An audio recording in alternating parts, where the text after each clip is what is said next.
Қайырлы күн, құрметті біздің ауданымыздың, ауламыздың тұрғындары.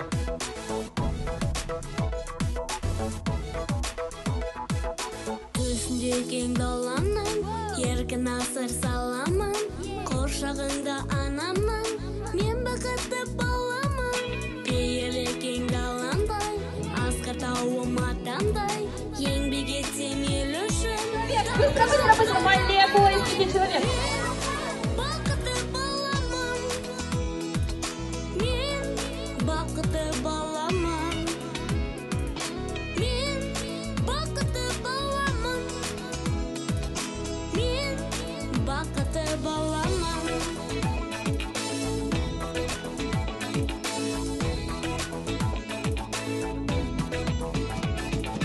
Ақ бесігін тыныштық, әлділейді ырыс құт. Топырағы түрлеген, туған жерім тымыстық. Бейбіт күнмен тыныстап, ақ сауатты құрыштап, отанды мен көздетем.